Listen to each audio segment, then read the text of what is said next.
What up, YouTube? Welcome back to the channel. What's up, guys? We've done a couple upgrades to the audio and visual, so I hope you guys like it. We're going to do something a little different today.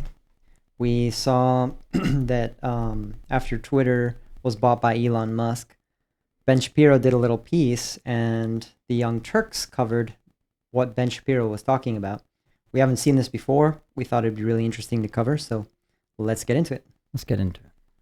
Ben Shapiro, much like other conservatives, is very jovial, very happy about the fact that Elon Musk has purchased Twitter and will be making it private. Now, Shapiro has some suggestions on what Elon Musk should do as soon as this deal is finalized. Let's take a look. Musk needs to come in and he needs to fire everyone. I mean, everyone. And Twitter has hundreds, if not thousands, of employees. There have been studies done of the donations, the political donations of the people working at Twitter. 98.7% of all donations from the people working at Twitter went to Democrats in the last election cycle. 98.7%. So it doesn't matter what rules Elon Musk sets top down if the so-called Twitter deep state is still implementing its favored policies. Because this is the thing. And Donald Trump found this out when he was president. You can name the policy top down, but if everybody at the State Department hates your guts, they're just going to undermine your policy. You can name the policy top down, but if everybody at the FBI decides to spend the next 4 years ginning up nonsense about Russian conspiracy theories, you can't get much done. When Musk takes over the company, he should do what every boss at every company does, and he should review the employee list and figure out who is good and who is bad. Man, I have a lot I want to say, but let's just have a second of reality for a second. It's just Twitter. It's just Twitter. All right. It's just Twitter? Twitter can cancel people. Twitter can lose your job. Done that before. Twitter is insanely powerful. It's basically one of the tools that is the reason that cancel culture even exists. It is a very powerful tool. Social media has become this monster that has kind of come out of the groundwork, and it's starting to swallow up people's careers, people's companies, people's everything, their livelihood. People just underestimate the power sometimes because out of all the social medias, it's probably seldom used compared to the other ones, but it still has a lot of power. I mean, there's a lot of users on Twitter, and yeah. The thing is, if it's a tool used for people to connect with one another, and you're noticing that there's only one political view that is allowed to exist, that is a problem. So I don't know what Elon Musk is going to do with Twitter. I am hopeful, but at least we have a chance of having more opinions on a social media platform. There's no reason to think that, oh, okay, now just because Elon Musk purchased it and he's a billionaire, now it's going to go to hell? Nope, I don't think so. Billionaires own all our social medias. Mark Zuckerberg, Facebook. Help me out. I don't know who owns Instagram, but I know it's worth a hell. Actually, Instagram was bought by Meta, right? Oh, you're right. So Mark Zuckerberg owns that too. Yeah, you're right. All right, let's keep watching.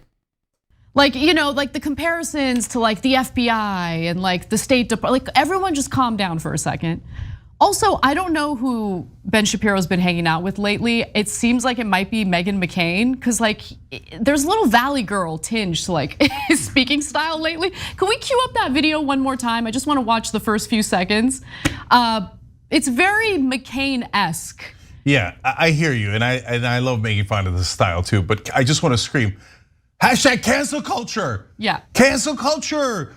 Oh my God, getting somebody fired for their political opinions is the worst thing in the world. I can't believe liberals want to cancel people. He just said, fire them. Fire all of them. Because they've donated to Democrats, allegedly. I don't even know how accurate that is. Who cares if that number's made up or not? I pulled up a study because after she had talked about that, I went ahead and looked it up, and it turns out that that was absolutely correct. So if you look at it looks like Fox News posted an article, and it reads exactly this. It says, Twitter employees are maintaining their torrid pace of 99% of their political donations pouring into Democratic campaigns and committees for the midterm elections, filings show. The partisan skew of Twitter employees' donations illustrates the uphill battle facing Elon Musk, who has pledged to make the company, quote, politically neutral, end quote, in order to maintain trust. Individuals employed by the social media giant have dispersed 1,225 donations through ActBlue, the Democrats' central funding platform, totaling $72,296, Federal Election Commission records show.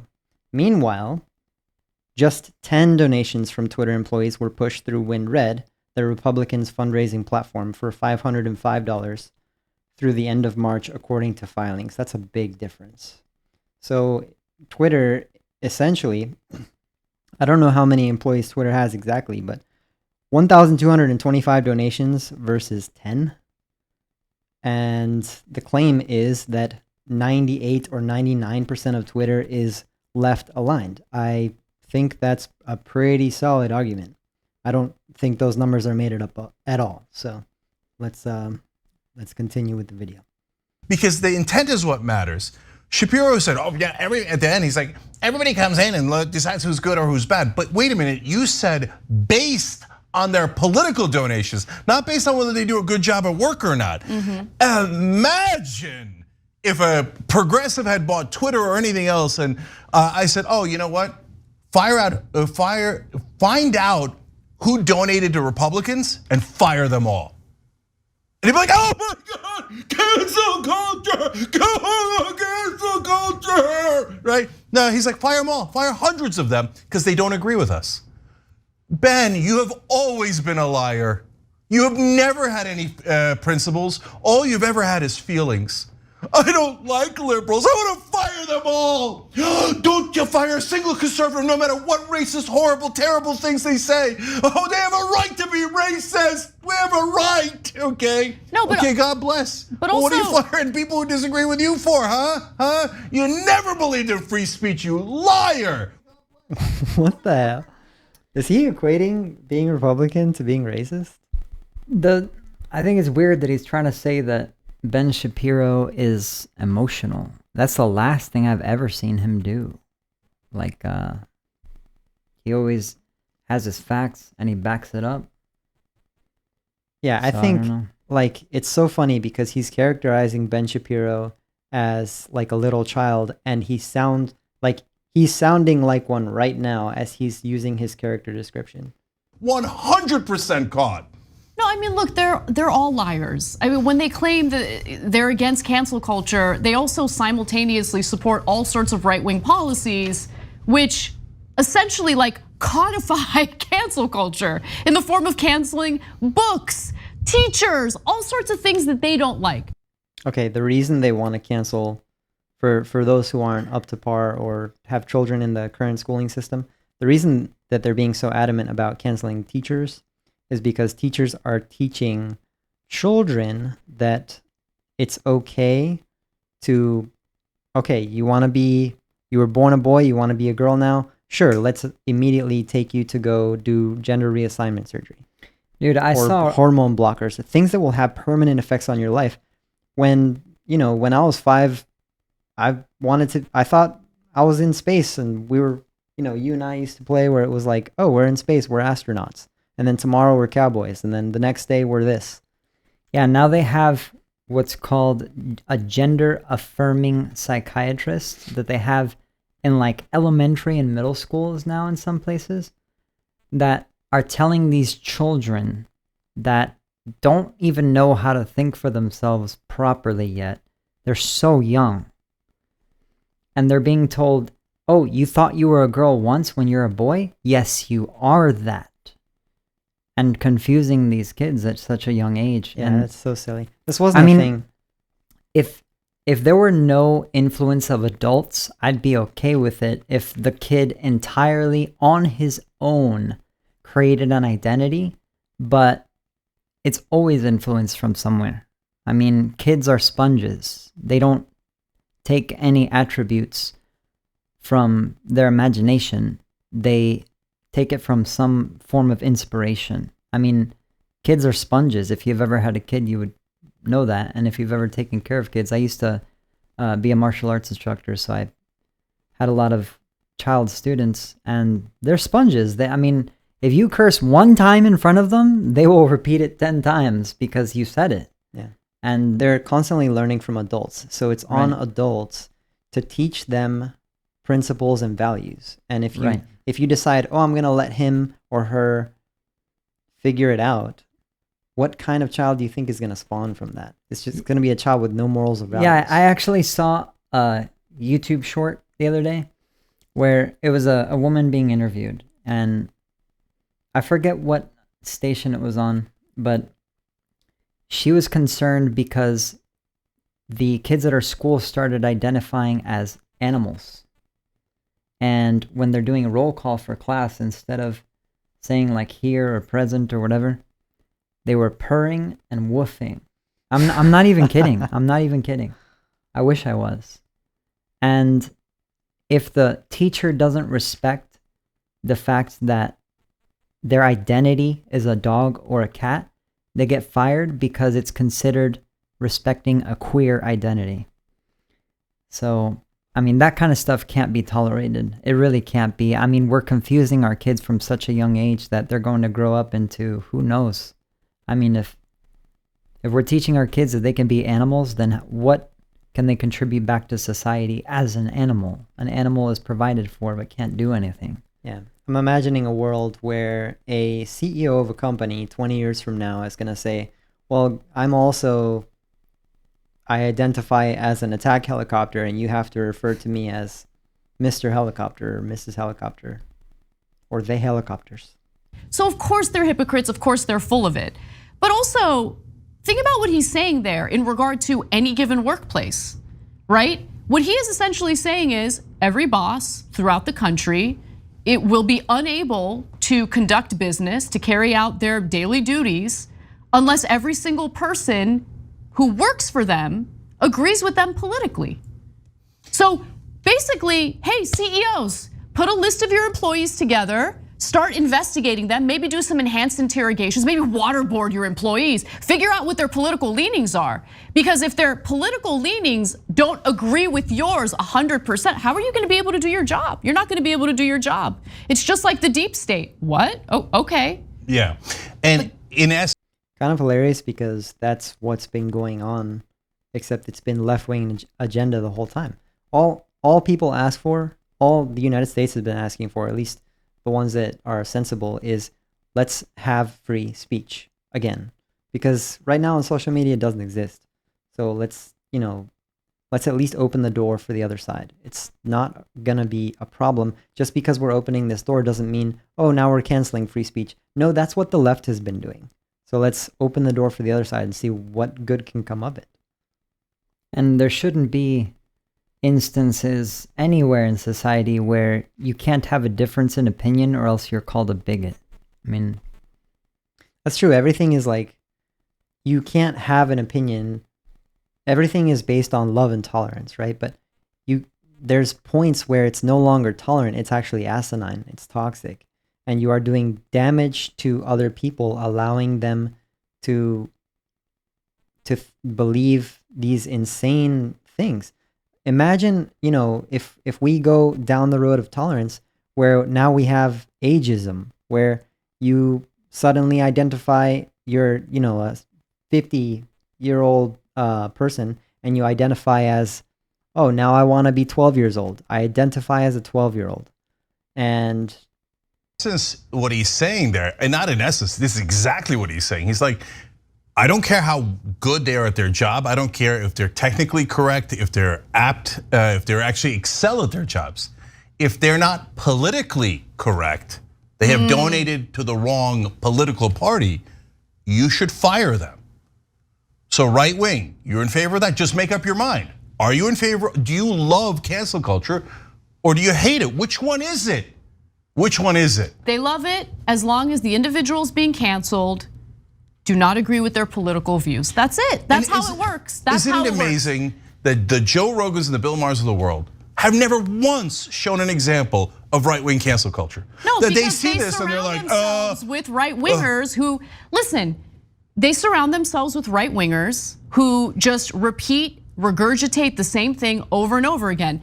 Joe Rogan is one of the most impressionable people I've ever met. It's like a 5-year-old. I'm just keeping it real. If he's in a room with someone who's left wing, all of a sudden he sounds very left wing. He's in a room full of right wingers, all of a sudden he's like a far right winger in his commentary and his opinions. That's who Joe Rogan is, which is why it's a little like, I wish he wasn't so impressionable. I wish he would actually speak up for himself and form decisions or form opinions that he genuinely believes in, rather than just being agreeable with anyone who's in the room with him. But putting that aside, look, fact of the matter is, everyone in this debate is such a hypocrite, and it's so infuriating because it's the same cycle over and over again. The right wing puffing their chest, claiming that they're total warriors for free speech. Then they go after individuals pretty aggressively who don't agree with their speech. Yes, everyone gets annoyed with the finger wagging on Twitter. A lot of that finger wagging is carried out by the left, the so-called online left. It's annoying, but to equate that with individuals who literally go out of their way to fire people, to do away with the livelihood that individuals rely on in order to feed themselves and their families, to keep a roof over their heads and their families' heads. It's just a completely... Isn't it ironic that she's talking about exactly what the left does? And she's upset because it's happening to her group. Isn't that ironic? Yeah. Is it just me? No, yeah. It's like we've been watching for years, and now there's some justice served and we cry about it? Nah, man, it's about time. It's about time someone stepped up. Different animal, and that's what Ben Shapiro was advocating for there. That's what Libs of TikTok was advocating there, where they would frame educators who were just trying to provide a comfortable, safe environment for students who might not be, heterosexual. They wanted to get those teachers fired because they disagreed with them creating an environment that was safe for students who might have a sexual orientation that's different from the norm. They wanted those teachers gone, and they succeeded in getting many of those teachers fired. That's why Libs of TikTok was so incredibly nefarious. Yeah, and by the way, as we told you before on the show, the person who started cancel culture was Barry Weiss. She now... It's not okay to teach children that at that age. If you want to learn it when you are actually an adult and you have an adult mind, that's fine. I actually don't see a problem with that. But teaching it to kids? Also, I've never heard anyone address this, but specifically with gay men, we don't know, and there hasn't been studies that I've seen that clearly define why there's such a big influx of men becoming gay now compared to before. And I've heard the argument where men are now just more bold to come out with that information, and that's why the number's risen so high. But I beg to differ, because if you do studies on the pesticides that they use in our foods, for example, I think it's adenosine, I want to say, they use 3,000 nanograms in our food and 200 nanograms in an experiment converted a male frog into literally a female frog. And we're taking more than 10 times that amount into our bodies, and it mimics estrogen inside the body. Now, that can have a very detrimental effect on someone who's developing as a young boy. So, becoming feminine is one of those things. I mean, you're literally pumping fake estrogen into a little boy. Of course he's going to be feminine. So, I think we need to, as a society, address that first, and then we'll see if it's a mental health issue or whatever. Because if it's been completely addressed and there's no toxins in our food that are trying to turn us into girls, then we'll be a lot better positioned to be able to determine whether it's something that's natural in biology or something that's taught, learned, something like that. All right, guys, thanks for joining us on this episode. Thanks for joining us again. Yeah, we appreciate you guys. Thank you, all those who came and watched us. We're kind of new YouTubers, but we definitely have big plans for this channel. So like and subscribe if you thought what you heard was valuable. And we'll see you next time. We'll see you next time.